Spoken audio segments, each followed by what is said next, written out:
You're listening to BQN. Assimilate the audio.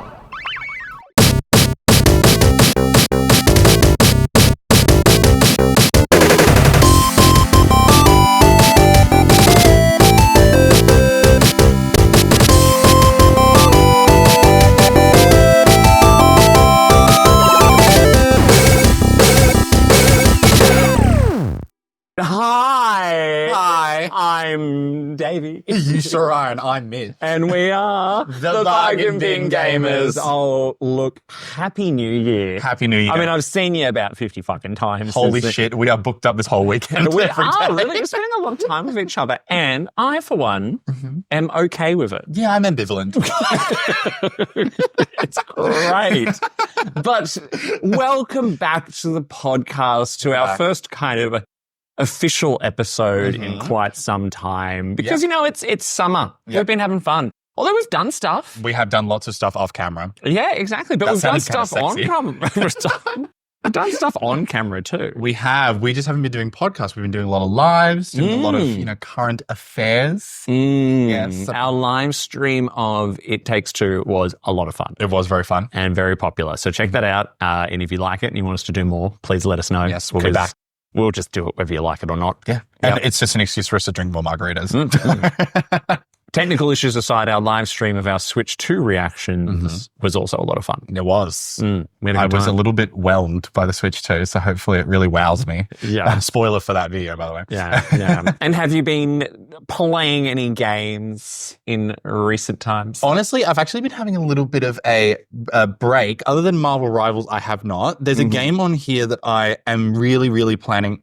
Sorry, spoiler alert, but there's a game that we're going to talk about today that I'm really itching to play. So I'm going to add that to my wish list, and when I get paid next week, I will be buying it. Wish listing. I'm going to wish list it and wish list it to myself to buy, not on Steam or anything. When you wish upon yourself. Correct. I don't know what that's from. But I've just been playing a lot of Marvel Rivals with yourself and our darling friend of the pod, Stuart. What about you, Davey? Yeah, look, I've actually played a few games. I've done a few shorts on YouTube for the channel. And on TikTok, which I found to be vile and won't be doing much more of. So, yeah, like a couple of bargain reviews. I've been playing a little game called Tori 3D, which is this like $1.50 retro platformer,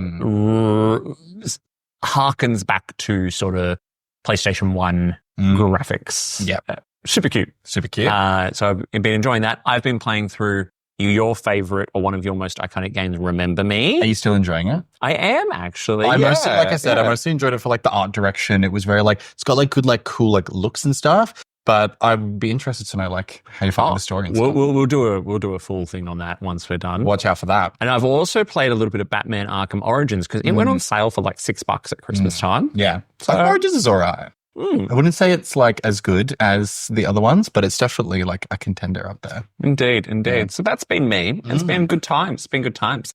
But we're here today to jump on a bandwagon about 2 months after the rest of the gaming community. What are we talking about today? We're talking about the 2024 Game Awards. The Game Awards. Is it Game Awards or Gaming Awards? The Game Awards 2024 is the official name of it. Oh, okay. Yes, it is the Game Awards. I do have the website open right here. Which is such an inventive name, by the way. It is. These have been around for quite some time in some form or another.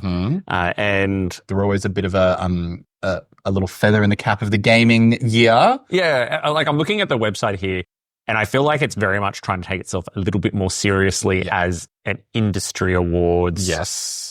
I saw like the art for it as well. It was very Oscars reminiscent. Yeah, but do yourself a favor and just go and look at some of like the historic clips from the Gaming Awards. Atrocious. Oh, really? Like, oh yeah.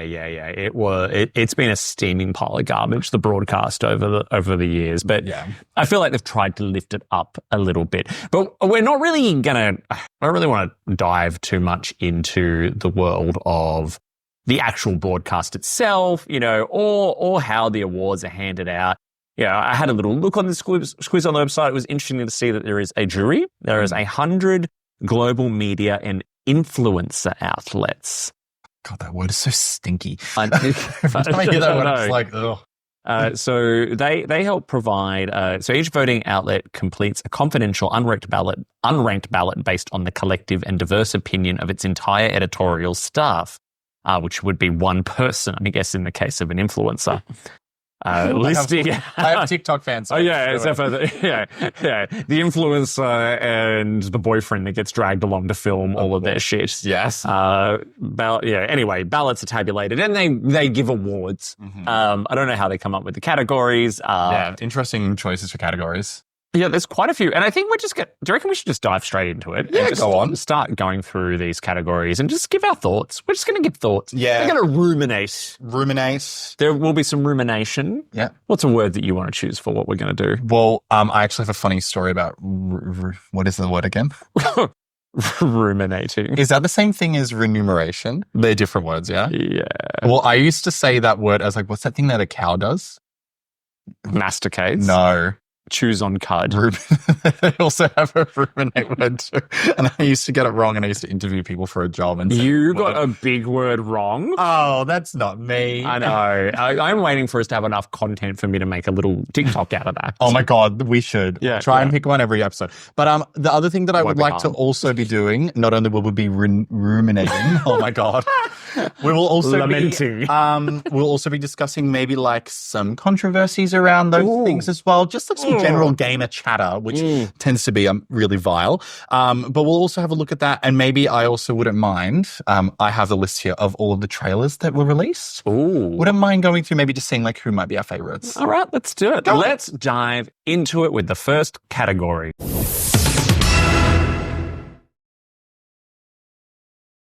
All right, so let's just start from the bottom of the barrel, which is the first lot of awards.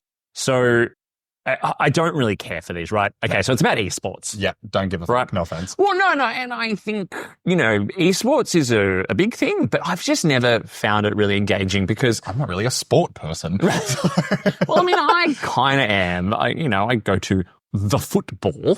You do. As roped by the ball and chain. The tennis. Yes. When other people are paying. When I am paid to attend. Exactly. Yes. However, but I think I just don't quite get the games that they play, right? Yeah. So best esports team, all of them play League of Legends. It was all League of Legends. Which has been around for decades, allegedly. But anyway, T1. Good work. I'm sure you're very good at what you do. There was also the best esports athlete, individual by the name of Faker. Yeah, Lee Sung Hyuk. Hyuk. Korean, 28 years old. You're going to say twink. A Korean twink. He might be. I don't know. Won the best esports athlete. Serious looking fella. Oh, really? I'll have to throw it. Yeah, look at that. Oh, wow. He had... Oh, yeah, there's a smirk there. Yeah. He's going to have fantastic... He's going to age really good because he does not emote. Oh, yeah, exactly. Yeah. Beautiful skin. Best esports game was, funnily enough, League of Legends. There was, has that won a few times? I feel like that's had to have a bit of a... Anytime I've ever walked past anything that is esports, it's always League of Legends. This is my little gripe with esports. Not that I'm totally powered to you, but I feel like esports takes the fun of failure out of games because you can't fail while playing esports. You have to be like precise and perfect. It's like people. There's prize money on the line. Well, that's what I'm saying though. Like you've got like people. My only real knowledge of it is kind of Smash and Pokemon. Stuart, if you're watching. Which were not in the list. Unfortunately. But people that play Smash Bros, they have like specific pixel cells that they can access. So they like track it by that. And it's just so technical. And I'm like, not really having fun, are we? No. Crunch it to a science. So I don't know what League is like. I've never had enough money to play League. I know, neither do I, because I've just realized I'm filming a podcast for YouTube with no shoes on. Are the dogs out? Can the people say? Is this freak foot content? David!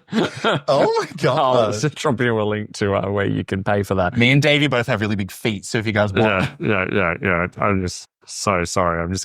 I'll have to do something about that. Just put a GIF over the whole episode. Let's continue. The next one is content creator. Yeah, which is Case O. Case O.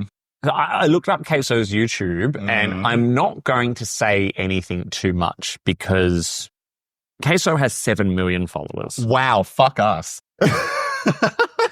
He's great. We love him. That's yeah. And all 7 million of his followers. What type of... I don't care how loud you are in some of your videos. With that, what kind of games does he usually play? Is he like a Minecrafter? So I saw the trailer on his YouTube page, and he was playing Minecraft in that. Minecraft is really taken back off again. Yeah. I've even started watching some Minecraft content. It looks like he's playing a lot of videos where he says he's finally escaped from his parents' house. Incredible. But yeah. It looks fun. Just loud. Just loud. He looks like someone I'd meet at the lair. I mean, I'm actually jealous. Oh, yeah. Do you know what I mean? Like, kudos to you, by the way. I've tried to put a bit of effort into getting a bit of traction on streaming. Yeah. And I just generally get scam bots trying to sell me their graphic art designs. And then me trying to sell you mine. I know, if only I would just stop paying each and every single one. I know, it's too easy to get.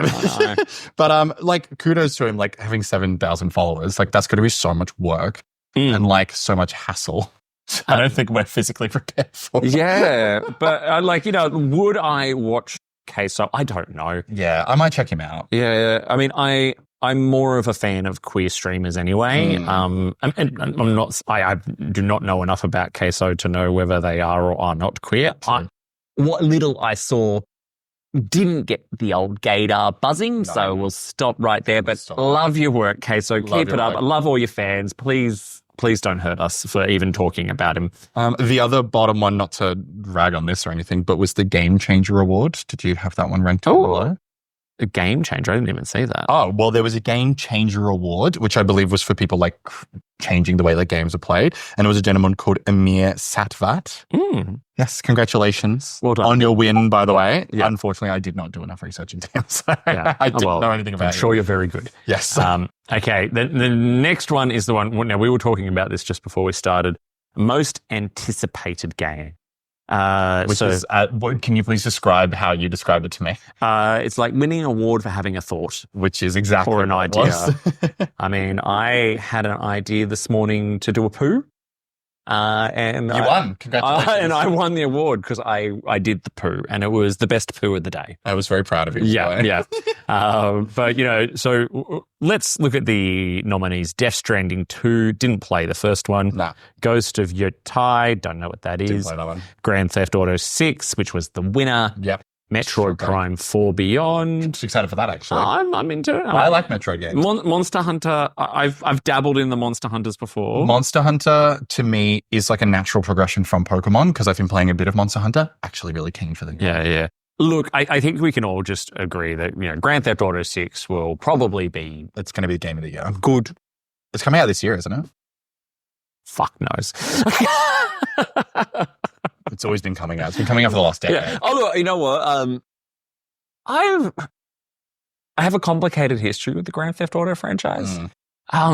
It was always like, so back with an ex, right? So who I was with for a very, very long time, didn't play a lot of games, always played the Grand Theft Auto games. Yeah, they were his games, right? Was he straight? No. But I know the only one I really got into was 5. Yeah. Because it was great. Yeah. It was really, really, really good. And they've supported that game very well. So, yeah. I have an interesting past with Grand Theft Auto as well. Shout out to my stepdad, Rob. I hope you're rotting in hell. But he used to work in a tattoo parlor, and I used to have to go with him, and I played Grand Theft Auto Vice City when I was far too young to cut heads off strippers. But I always played Grand Theft Auto from then. It was sort of quite fun. So I just never got into 5 because I moved to the city and had a job. So there you go. Play and I was too busy. So, but I really like Grand Theft Auto. I'm really excited for the new one. Oh yeah, I'm excited to have a female main character as well. Yeah. Watch out. There we go. Is there a female main character? Yeah, one of the 3. I think they have like 3 characters like they did in 5. One of them's a girl. Can't wait. Oh, there you go. Mm-hmm. Next category, best adaptation. Now, I guess this means like TV or film adaptation. TV and film. Yeah. So we have Arcane, I don't know. Fallout, loved. It was the winner. Yes. And I haven't seen it, but you've been raving about it. I really enjoyed it so much so that I went and got the Game of the Year edition of Fallout 4 and wound up sinking about 80 hours into it after playing. Enjoy the money, Bethesda. Yeah. You are welcome. Welcome. I didn't quite know where we were going. We haven't had a drink. I know. We're not even drinking because I need to go to the gym after this. And we drank a lot last night. And we're going to be drinking a lot and too. Oh, God, we are. And I'm going to drink a lot tonight at your workplace. Oh, my God, yeah. Shout out to the Osborne, by the way. Yeah, hello. And there was Knuckles. I watched Knuckles on Paramount+. I've been told these films are very good, by the way, these Sonic films. They are. They're good fun. Yeah. They're actually good fun. Yeah. Which is what Sonic is. Yeah. And the Knuckles show on Paramount Plus was 6, sort of 30-minute episodes. Very high quality. Very funny. Yeah. And Jim Carrey's in them. Love. Jim Carrey.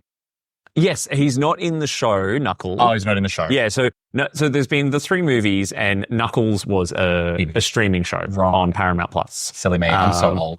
Mountain of Entertainment, not a sponsor. Paramount Plus. Paramount Plus. Hell. Anyway. Like a Dragon Yakuza. Didn't see that. And was there a Tomb Raider adaptation this year? It was an anime.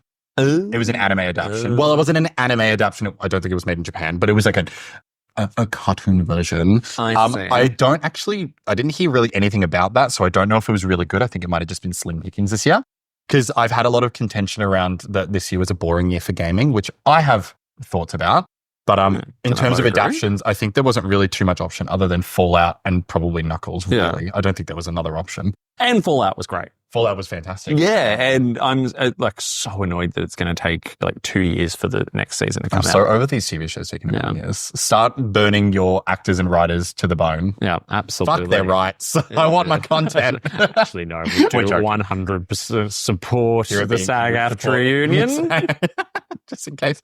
Yeah. We hope you got everything you wanted. And no, they do. They absolutely because the shit that they were protesting against. Well worth it. I'm not sure if you have this one on your list, but this one's kind of near and dear to my heart. This is the innovation in accessibility category. Oh, yeah. So I'm a big fan of accessibility. It didn't come up on my list. Yeah, well, I just copied this off IGN. I did some more research. So innovation in accessibility. So that's making games more accessible to people experiencing disabilities. Big passion of mine. The number one winner was Prince of Persia: The Lost Crown. Know nothing about it. I was kind of hoping that the Zelda game was going to win, the new Zelda game, because that had some really good accessibility features. But congratulations to all of our people experiencing disability gamers out there. Big year for you. I find that gaming is becoming more and more accessible to people who have visual and auditory ailments.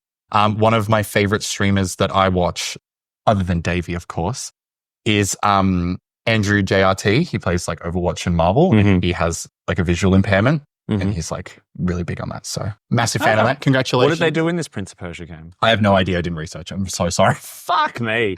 What kind of serious fucking media outlet is this? I mean, I don't know. We're literally, I do have a bargaining Gaymers, but here we are hobbled in my spare bedroom with my recently folded laundry piled up behind Here the camera. we go. Innovation accessibility. It's an action platformer reimagining the Prince of Persia series. I know what it is, but what was the accessibility feature?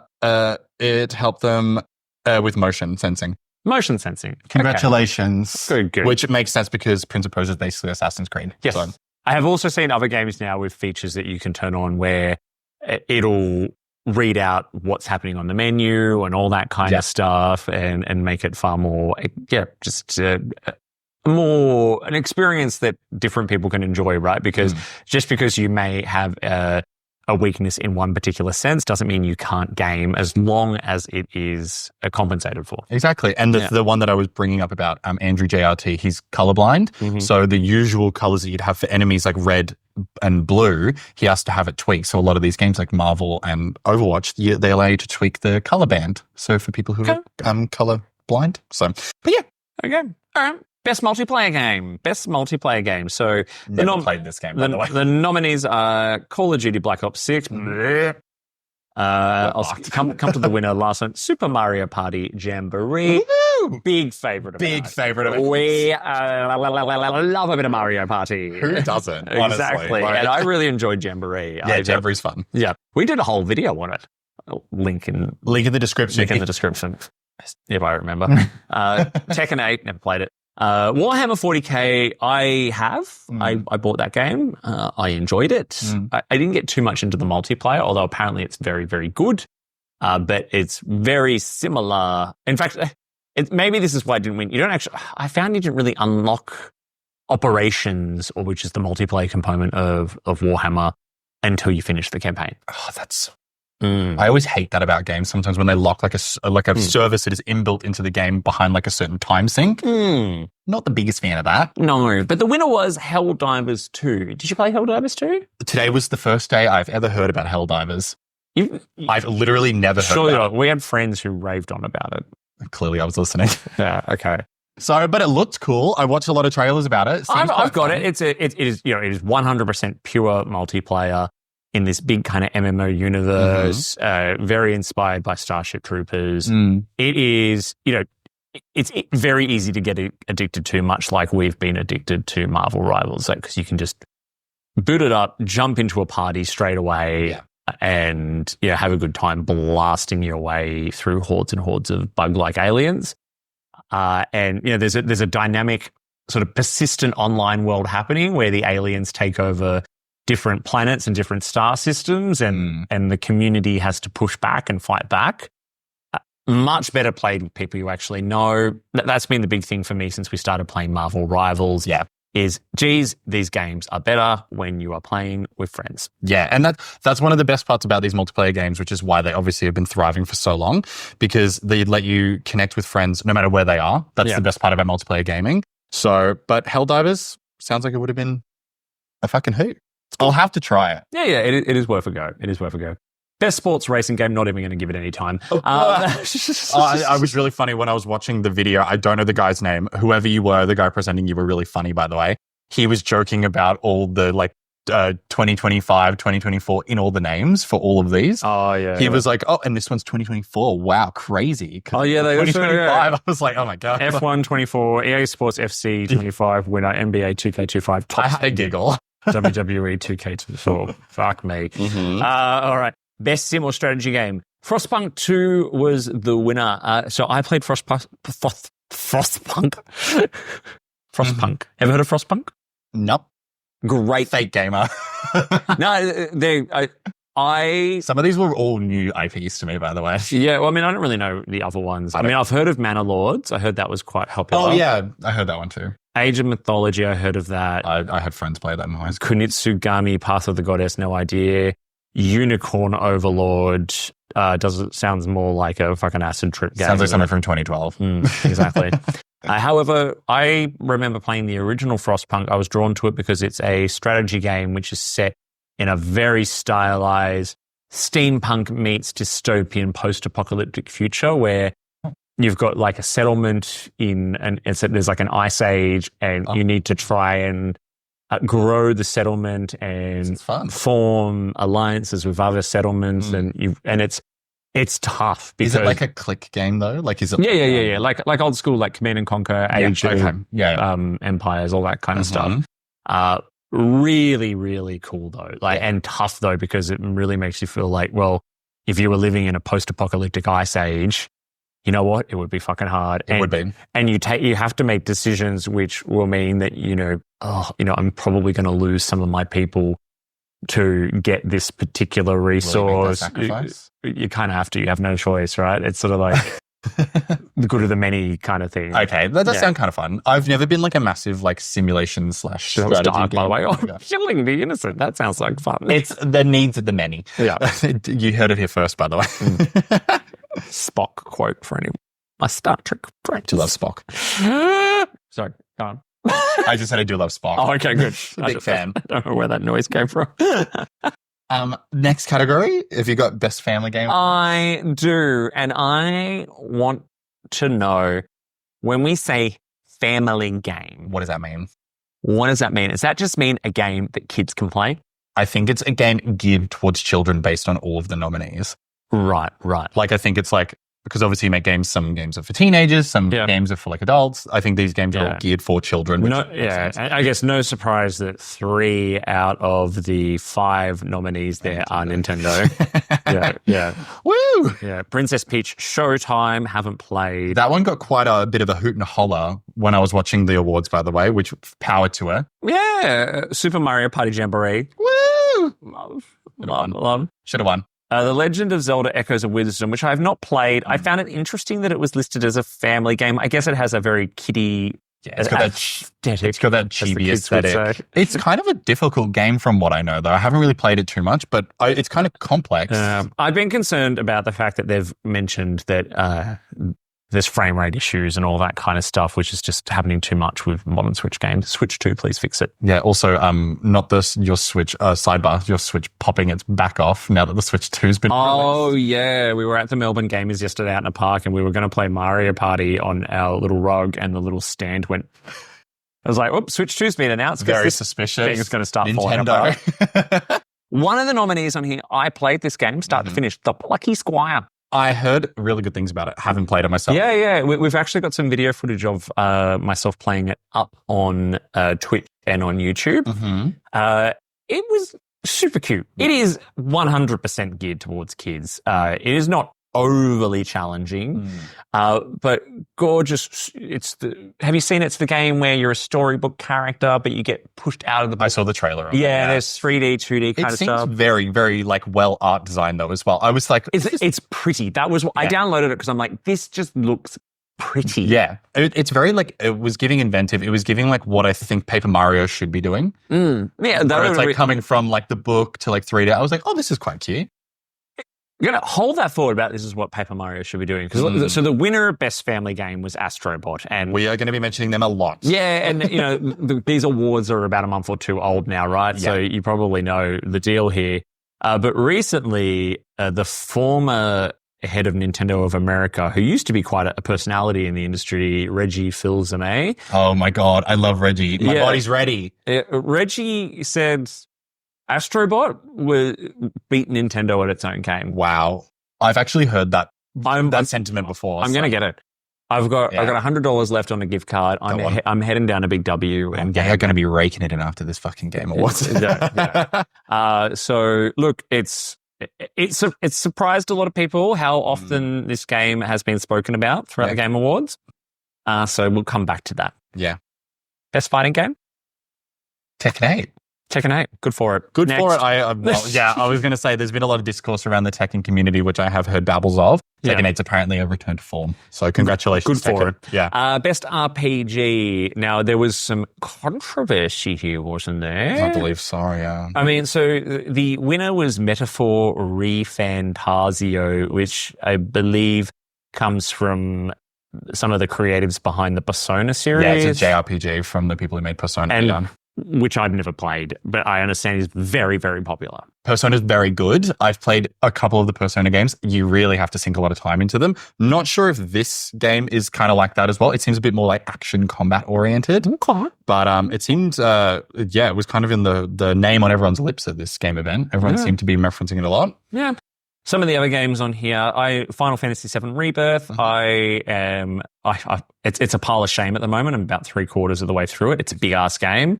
But I played the first Final Fantasy VII Remake during lockdown, having been a fan of the original from PS1 days. Yeah. I love what they've done with it. It's super fun to play. And I should finish it. Yes. I should. But I run to shiny new things very quickly. Oh, look at Penny. The Elden Ring one. Yes. That's a DLC, right? Controversial. Yeah. Yes, which I did note down. So there was a lot of buzz about the fact that DLC was included because it technically wasn't a new game. Now, discourse around what a new game is, I personally think that Shadow of the Erd Tree was basically a brand new game. It really did have the content. Is it actually called Shadow of the Erd Tree? ERD. Okay, cool. Because I just thought I'd copied and pasted it wrong, and that's why I've got the squiggly lines. No. So it's called Shadow of the Erd Tree. The Erd Tree is like a big religious tree symbol in the game. But to be fair, FromSoft has pumped so much time and money and creativity into it. the Shadow of the Oak Tree, the DLC, is basically a new game. So I'm honestly I'm on the fence. Mm-hmm. I do understand like why is it nominated. There was probably a bunch of other games that could have been nominated, but it's basically an entire game added on to an already fantastic game that won a bunch of awards. So it's kind of standing on its own merit, but a few people were a bit not happy about that. Interesting. Like I said, I see an argument for both sides. I don't know about you, but look, I've never played Elden Ring, so I will reserve comment for today. Dragon's Dogma 2. Oh, I've been seeing that around a lot. Yeah. I was glad it got mentioned. It wasn't going to win, but I'm good on it. Like a Dragon, Infinite Wealth. No idea. No idea. Sorry to those developers. You're not listening. What do we got next? Best action adventure game? Yeah. Say it with me now. 1, 2, 3. Astrobot. Congratulations. Winner, yeah. Some other good games on here as well, though. Prince of Persia is allegedly quite good.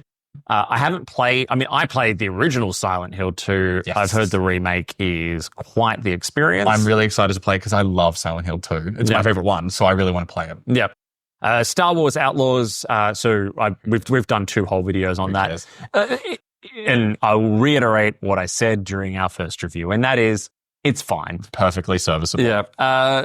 And Echoes of Wisdom is on here. God, we've got to play that. Yeah, we really do. I really do want to. Yeah. I'm just not, controversial opinion, not a massive fan of like chibi style games. I kind of like, I'm like, can't really like vibe with this. That's kind of why I didn't like Pokemon. See, because you came into Zelda in the modern era. I came into Zelda playing Twilight Princess. Yeah, the edgiest one. God, I reckon we need to do a stream where we get you to play like the SNES era. Oh yeah, I'm totally be down. I really want to play Wind Waker. That's the one I really want to play. It looks so charming. Waker is the best. Yeah, it looks super charming. I really want to play it. So, is there a Switch release? I have it on Switch.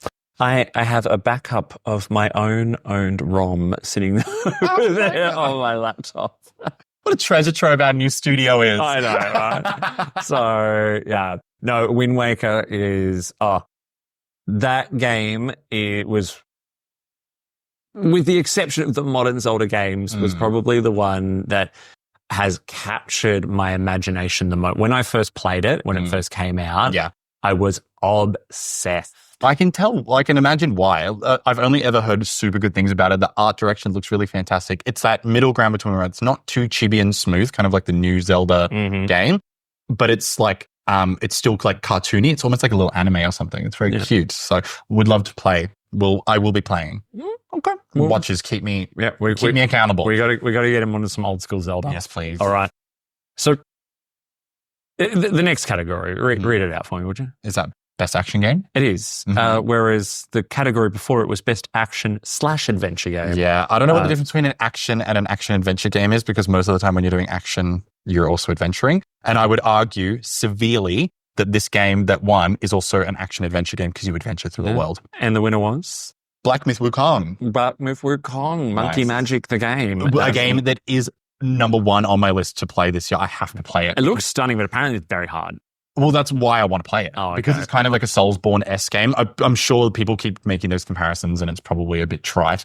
But the game itself is so gorgeous, and it's from a brand new studio as well, I'm pretty sure. This is their first game that they put out, and they obviously put a lot of time and effort into it. The hype around it coming out was really, really good. It's from a Chinese myth called Journey to the West. Which has been done a million times. If anyone's fan of Dragon Ball, you know it. So I think it's really good. I hope they make more Black Myth, mythology games. I'm a massive mythology person. I'm gay, so gays love mythology. What does that mean? Gays love mythology, gays. You ever see that on the gay agenda? It's like bottomless brunches, going to dark rooms, and ancient Chinese mythology. No, but gays, for some reason, my generation of gays, not to pull you down or anything, they were all obsessed with Greek mythology. I played a lot of God of War, so I think that really helped. All right, sound off in the comments, please. His generation of gays, your favorite Greek myth. Are you a fan of mythology? Yes or no? That's all we need to know. Yeah. So, but yes, I'm kind of glad they won. There was a bit of controversy around this game, which we'll talk about a little later. But yes, who else was nominated? Call of Duty Black Ops 6, but who cares? Helldivers 2, that's nice. Stellar Blade, never heard of it. Oh, that actually looks really good, by the way. Okay. Yeah. I was watching the trailer trailer for it. Another really gorgeous, beautiful game that is produced by a fantastic Asian game developer. Clearly put a lot of time and effort into it. That's nice. Kudos to you. And Warhammer 40,000 Space Marine 2 again. 40,000. Is that actually the name of it? Yeah, Warhammer 40, because I think it's set in like the year 40,000. Okay, I thought they made that many. That's so funny. But yay, Black Myth Wukong. Woo! Congratulations. Next up, I mean, I have no interest in any of these games because I do not own a virtual reality headset, but the best virtual reality game was Batman Arkham Shadow. I've never heard of it. Oh, I've seen people streaming it. Oh, really? Yeah, looks fine. Is it in like the Arkham series? Like, yeah, it looks like it. Is it a similar graphic? Yes, That's nice. but like first-person VR, you are Batman. Oh God, I'm gonna have motion sickness and puke. Yeah, because he flips around in those games. Yeah, he does, but it looks like fun. Yeah, looks like fun. Mm-hmm. But I don't own a VR headset, and I don't really intend to, so I don't really. Remember when they were apparently going to be the next big thing? Well, they're still around. They're still getting big releases. Next, we've got Best Mobile Game. Yeah, and a game that I've never heard of, by the way. Balatro? Balatro. What is this? From what I could see from the trailer, it looked like kind of like a mini game, like gambling kind of game, but it wasn't gambling. It looked like a card. Oh, it's a card game, yeah. Okay. So it looked very cute. They had cute graphics in there as well. Like the cards were all animated.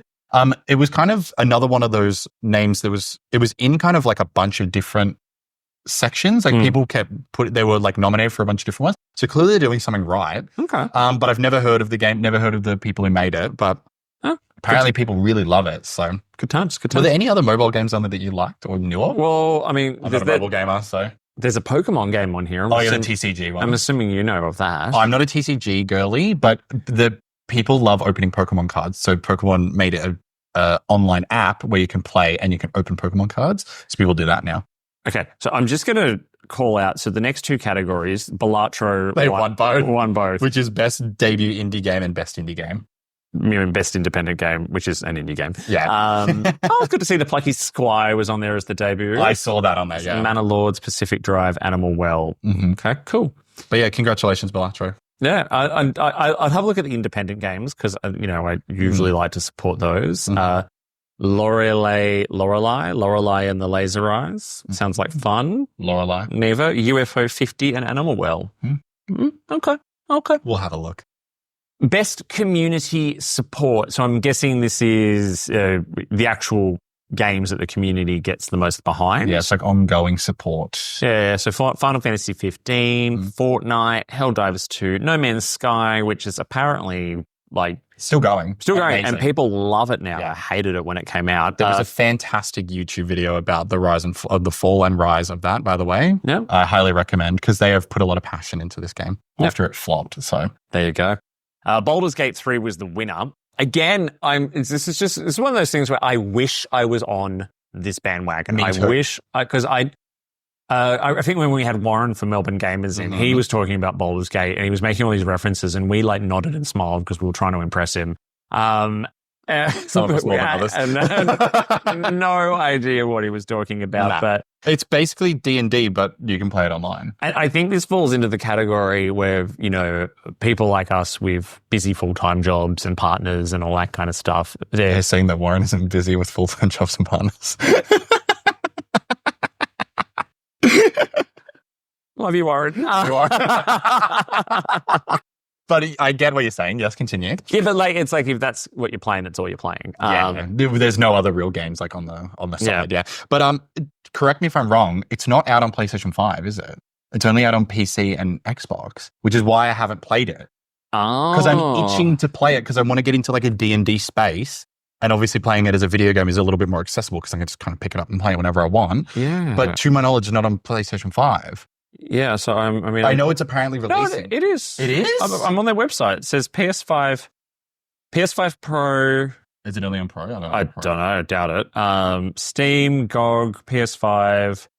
It says it's PS5 Pro Enhanced, so you can get an enhanced version of Xbox Series X. Well, if it is on PS5, that's my runner-up number 2 game that I need to play this year. Black Myth Wukong and Baldur's Gate 3, because there we go. Play it.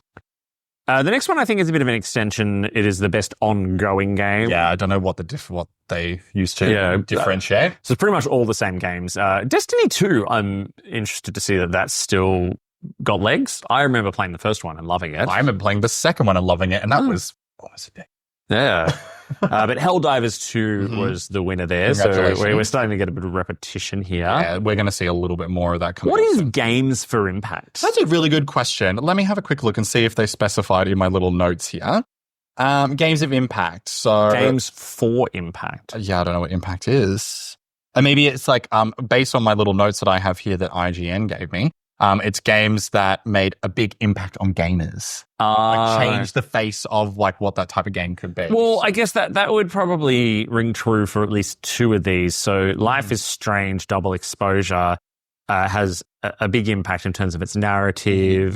Don't nod, by the way. Exactly. And they Don't Nod have done a lot of these games where they've got a lot of queer and trans characters. I was recently playing one of these that was on the Xbox Game Pass, and I can't remember what it's called, but the main character is a trans man. And I was like, this is so good to see like transgender people as the main characters. And anyway. Actually being represented, that's nice. Sensuous Saga Hellblade 2. So I've played Hellblade 1, and it is just an experience of a game. Oh, really? Oh, yeah. And it dives deep into what psychosis must actually be like. You're talking about Senua's, yeah? Yeah. Oh, sorry. I thought Hellblade was a completely different thing. I've also played Senua's Saga Hellblade, the first one. Yeah. She's a woman with schizophrenia. Yeah. Incredible. Love the game, by the way. Yeah. Beautiful. Combat was cool. Has awesome bosses. And it also makes you feel like, wow, this must be really hard to suffer a mental illness. Yeah. And I'm glad that they had a second one. Exactly. Should give it a go. Don't know any of the other ones on the list. Okay. Innovation in accessibility. You had that lower down the list, but you've already covered that off. Yes. Did we end up talking about who won the last category? Neva? Oh, Never. No. Never? No, we didn't. Never. Don't know if we're pronouncing it right. What is it? I hear it's very cute. It's a side-scrolling game, and it's focused around the themes of love, loss, and environmental protection. So no wonder it won for Impact of Game. I can only imagine the environment is pretty impactful at the moment. It's all hand-drawn as well. Yeah, it looks very pretty. There's a girl and a wolf that has two trees for antlers. Apparently, it leaves gamers reflecting on poignant themes. Oh, there we go. Thanks for specifying, by the way. Do you know what? I just love reflecting on a poignant theme. Who doesn't?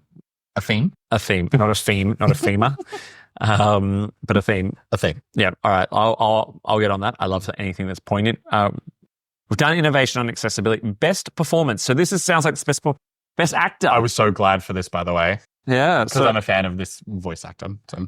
Melina Jurgens from Senua's Saga Hellblade 2 is the winner. Well, like I said, I've only played the first one, but she was so fantastic in that. Like you could feel like every emotion she was saying. It was sorrow, it was confusion, it was despair. Like it was so good. So I can only imagine the newest game is even better. And I'm glad to see this is recognized as a category because there are so many games now, like especially since like The Last of Us and all that, where the performances get from real life people behind the characters, both vocally and the actual mocap and all that kind of stuff. The mocap is becoming so good at the moment as well. And like I went down a bit of a rabbit hole with Senua's Saga back when the first one came out, and they mocap her so much on her face. It's literally her face in the game moving. Like they don't even really need to animate it because it's just her. So I'm so glad that she got like the award for this because, like I said, I haven't played the second one, but I can imagine she's only turned that performance up. So, and well done to the other nominees: Hannah Tell from Life is Strange, Double Exposure; Brianna White from Final Fantasy VII Rebirth. That's what's her name? The girl that gets stabbed. Spoiler for a 20-year-old game. She plays that character. Oh, yes. Humbly Gonzalez from Star Wars Outlaws and Luke Roberts from Silent Hill 2. Well done to all of you. Best audio design is Senua's Saga again. Again, I haven't played Hellblade 2. However, if the first one's anything to go by, then it doesn't surprise me. Game, yeah. Other nominees were Astrobot, Call of Duty Black Ops 6, Final Fantasy VII Rebirth, and Silent Hill 2. Just a note on Call of Duty, right? It's obviously to its target audience. It's obviously very good. Yeah, it's literally honed to a specific point just for them, which is why we are not a fan. I used to love Call of Duty. Yeah, me too when I was growing up. Exactly. Back in the day, like I'm talking like 2006, when I first got an Xbox 360, I remember getting Call of Duty 2, and it was one of the first games I played online and having so much fun.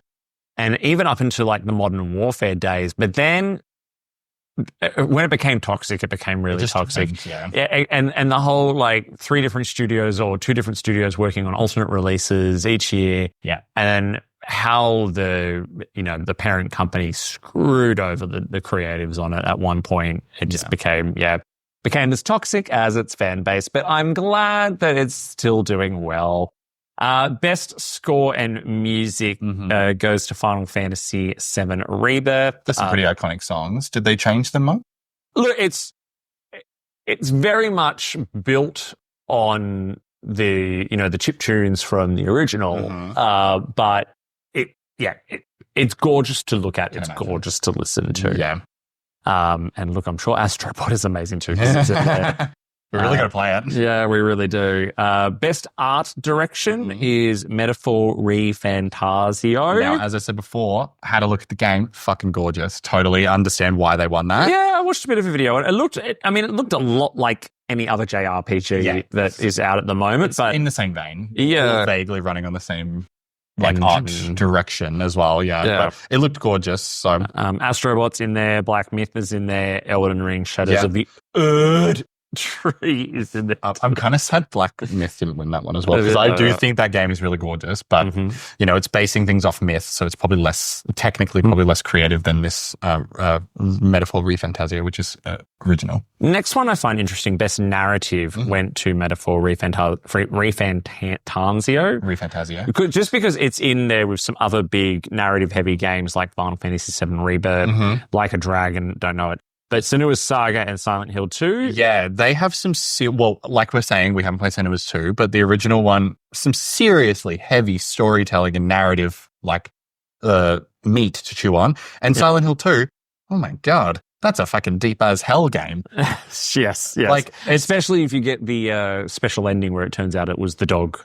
Oh, yeah. You ever seen that? It's just like one of those little Shibu Inus. That is so funny, by the way. I hope they have that in the new one. But that game's all about psychosexual overcoming death and fighting your demons, and they're physically manifesting. So fucking Metaphor Re Fantasio better have some serious legs. Yeah. Now, look, let's just dive into the last two, and then we can talk about some of the other stuff from the Game Awards. So, best game direction, Balatro, Black Myth, Elden Ring, Final Fantasy, Metaphor, with Astrobot being the winner. Yeah. So, all the names that we've already heard. So, yeah. And Game of the Year. Yeah. All right. So, Game of the Year, we have Metaphor, Final Fantasy VII, Elden Ring, Black Myth, Balatro, pretty much all the same games. Yeah, literally. And the winner is... Astrobot. Oh, were we supposed to say that together? I was hoping you would. Do it again. Okay, ready? Astrobot. Woo! Congratulations to... I don't have the names of the people. Sorry. Congratulations, though. So... It's hard to comment on it as people who have not played it. And I feel like I should, because it's obviously very good. Obviously, it's got a big fan base. I just think there's been a lot of the commentary I've heard, though, is it's a great, fun platforming game. But was it Game of the Year compared to some of the other stuff it was up against? That's what I heard. So there are some thoughts about that as well. I haven't played Black Myth Wukong, but there was a little controversy around that because the game was, I guess, so developed and it was worked on for so long. The actual man, the director of the game, I don't know his name off the dime, I'm really sorry. He had written a full acceptance speech. He was fully prepared to win it, and he was a little bit let down that he didn't. And I have heard people say that this was kind of a boring year for gaming, but some games like Black Myth Wukong that have really pushed the limit of what a game can look like. Yeah. I think that that's kind of bogus. Just because games didn't blow up as much doesn't mean that they weren't good. But I have heard that it was quite a contentious pick, but it sounds like it was a really good game, so you can't really deny it a win. Could it be the accessibility factor, right? Yeah. So Black Myth Wukong is a particular experience for a particular type of gamer, right? Not everyone will be able to get behind it. I mean, not do I think everyone can necessarily get behind Astrobot, but I think Astrobot, and this is what Phil Zamay was talking about, or my interpretation of it, is that, Nintendo platformers, the Marios and all that kind of stuff are on the surface aimed at children, but loved by everyone, loved by everyone, and they are a challenge. Like they are a challenge for everyone from the youngest of kids to the oldest of adults. And it's that universal appeal. Yeah. Whereas that's where I think Astrobot has. Yeah, I think that's where they pull ahead. And I don't think PlayStation's had a lot of games, like platforming games and franchise games in its history. I think this is the first time where they've actually managed to get behind maybe what could be a new mascot. Yeah, right. Very true. A new Mario for PlayStation. You know, they kind of had Crash Bandicoot, but he went cross-platform. Jack and Daxter and Ratchet and Clank and all that kind of stuff. Yeah. Like, you know, they've been sort of. They've also kind of had their time in the sun, though. Yeah, they have. But again, I don't know if they've had that universal appeal. So, again, not having played it, let's be perfectly clear. You know, I think we definitely need to at least give it a go and come back and give our thoughts on how we feel about it being Game of the Year. But obviously, there's something there. And it seems like Sony is on to a bit of gold. Yeah. A bit of gold. Just got serious then, didn't I? Ding, ding, ding. Start mining. Yeah. Anyway. That was so bad. So the other big thing with the Game Awards, it's like the Super Bowl, right? You don't watch the Super Bowl for the football. No. You watch it for the Beyonce halftime show and the new movie trailers. I also sometimes watch it for the hot players, but the new movie trailers are what you come to see, really. Yeah. And so with the Game Awards, we get big video game announcements. What were some of the announcements this year that we can get excited about or not excited? Well, there was quite a few. So these are going to go in a biased order. I'm just going to handpick a couple. So if you want to have a bit of a look as well, you can. But my number one pick, let's cut the bullshit, right? Let's do it. The biggest game announced was The Witcher 4. Yes. So The Witcher 4 was officially given a proper trailer and everything like that. It's obviously been in the works for a long time. Yep. The trailer was really good. It was just a cinematic. It wasn't gameplay or anything like that. But it's got Senna. That's her name, yeah? Yeah. Love her, by the way. Big fan of Senna. Didn't know your name. But the trailer was really, really good. It's obviously going to be a technical marvel because it's coming off the shoulder of Witcher 3, which was... And CD Projekt Red, yeah. Well, CD Projekt Red did have a stumble with Cyberpunk, but they've since remedied it. So hopefully they take their time and actually release it when they need to. The other thing that I was a big fan of, and this is because I'm an Elden Ring fan, is Elden Ring Night Reign, which is basically an online MMO version of Elden Ring. Excited to see it. They showed off a lot of really cool costumes, a lot of new fighting styles. Very excited for that. And then the other one that I was really looking forward to is Okami 2. Do you remember playing Okami? I have never finished Okami, but I love that game. What did you have the new Naughty Dog game in there? Which one's that one? Oh, I can't remember what it's actually called. Well, why don't you go through my list that I have curated? Oh, dear. Thanks to a certain app that we don't want to use very often, but we will. That's right. Intergalactic, the Heretic Prophet. Oh, yes. Yeah. So let's talk about this one because this one had controversy from the anti-woke crowd. Oh, here we go. Because the main character was a woman with a shaved head. Oh, my God. Burn her. I know. What a bunch of leftist wokey fucking bullshit that is, Can I say, this is something that happened with Aloy from, oh my God, Horizon Zero Dawn. Fuck me. Yeah. Can they just make simpler names for games, by the way? There's so many ellipses and everything. But there were gamers that were freaking out because Aloy had slight facial hair, like peach fuzz. And a similar thing is going on with this, where it's like a woman with short hair. And they're like, why does she look like that? She looks like a lesbian. This is not what women look like. And I'm like, first of all, obviously gamers have no idea what a girl looks like because they don't know what they look like. And it's because we play video games where women are hypersexualized. They're completely bald from the eyebrows down. And you know what? That's totally fine. Sexualized characters, who cares? But people come in all different shapes and sizes. They have different hairstyles. They have different skin colors. No, they don't. They're only white and Christian. That's all they are. Well, apparently this one's bald and a heretic. But it's just such a gamer thing. And you know what? Our fans are gamers, and you guys aren't like this. But there's that specific type of gamer where they have a specific opinion about what a woman should look like. And it was the same problem that are voicing it. Yeah, it was the same problem with the main character in Star Wars Outlaws. They were just like, it was just too mannish and the tits weren't big enough, apparently. But it blows my mind, right? Naughty Dog have just released nothing but hits for decades. They are hit after hit after hit. Yeah, exactly right. And they showed a very short, pre-rendered cinematic trailer with some in-engine footage, which included a female lead with a shaved head, right? And you've just all decided that it's awful and that it's a failure and that it's a swing and a miss, because they're daring a new franchise. And just what is it? Why is it woke? Why is it woke? Because it's a female lead that has a shaved head means gay to you, does it? Right? Is that instantly what it means? It's also the other issue, and I mentioned it just then, which is, well, they're not attractive, because I've seen the argument, well, who's this for? Oh, I'm sorry, is only hot women allowed to be in your game? What the fuck are billions of people on this planet who aren't you, right? It's such an interesting concept. But anyway, we could harp on about that all day. We could, but I think given the tone of our channel, right? Yeah.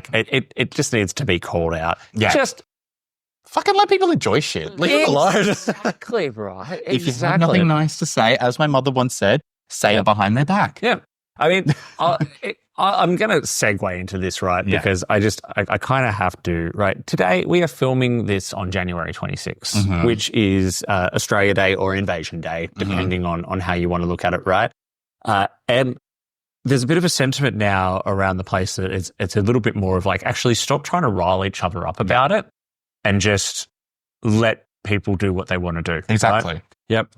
I have certain feelings towards it. I am not a celebrator of the day. Yeah. I have too many Indigenous people that I care about to celebrate the day. However, as long as no one is being hurt, I'm also not running in and pissing on anyone's barbecue, right? And calling them racist and genocidal maniacs. You're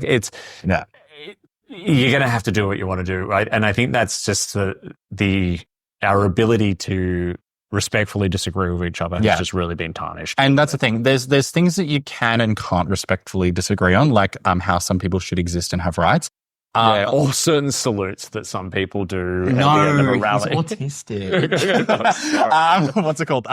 But yeah, there's certain things like this where obviously it's a hot button topic. It's just a topic, really. Obviously, things are being celebrated that they shouldn't, but just let people do things if that's what they want to do. Just don't piss on them and don't be a terrible racist. Indeed. And that's from us, by the way. Now, and that's how Davey and Mitch see it. Now, just before we finish up, there's one that I haven't got written down because it technically didn't have a name. I don't know if you saw it, but it's called Untitled Project. And not to segue from a serious racial discussion to another fucking video game, but it's called Untitled Project, and it's by the people that made Shadow of the Colossus. Did you ever play that game? I did, actually. Yeah, so they're making a new game, and it's a very, very short trailer, and it got me very hyped. That's all I have to say about it. I'm really looking forward to more of their games. So. Excellent. There you go. Any other highlights, lowlights? What are we looking forward to this year? What am I looking forward to this year? Pokemon Legends ZA. Very excited. What else am I looking forward to this year? I'm sure there's more. Yeah? Just the Switch 2. Oh, yeah, the Switch 2. Just the Switch 2 and some new Mario Kart. That'll be fun. That would be fun. Maybe they'll do a new Smash Bros. No, they probably wouldn't. We'll see. Well, anyway, that was it. That was the 2024 Game Awards, covered about 2 or 3 months after they actually happened. And briskly. We are just on all the hot topics. Finger on the pulse, that's us. Yeah. But we are back for 2025, so stick around for more live streams, more content, so more core podcast episodes like this. But if you, jump on the YouTube. We're doing lots of fun things over there in between. Jump in the chat. Jump in the chat. We're usually not good at reading and also playing the game, so if we pause to sip a margarita, just feel listened to. That's when we'll get you. Anyway, if you have any thoughts, please, if you are watching the YouTube version, leave us a comment. We do love to have a respectful discussion on the topics of the episode. Yeah, if you are watching on YouTube, let us know who you think should have won some of these categories, because I know they were quite contentious. Have you played Astrobot, and do you think it's worth it? Please tell us. Please, we need to know. We're just going to play it. We have to. Well, anyway, it's been fun. Hasn't it been fun here in our new studio? Beautiful, sweltering studio. Yeah, it's gorgeous. Well, until next time. I've been Mitch. And I've been Davey. And we are the Bargain Bin Gamers. La la la la la la. If you enjoyed this episode, make sure you give it a big thumbs up on YouTube or follow the podcast wherever you get your podcast from and leave us a 5-star review. Be sure to follow us on Instagram and Blue Sky and follow along on our live Twitch streams. You can also continue the conversation in our BQN podcast Discord by clicking the link in the episode description. Don't forget that the Bargain Bin Gamer is part of a larger network of podcasts called the BQN. You can support this and other BQN programs by becoming a patron over at patreon.com/BQN. We'd love to hear your feedback on the episode. Leave us a comment on YouTube or send us an email to bargainbingamer, Gaymer, @gmail.com. Until next time, au revoir.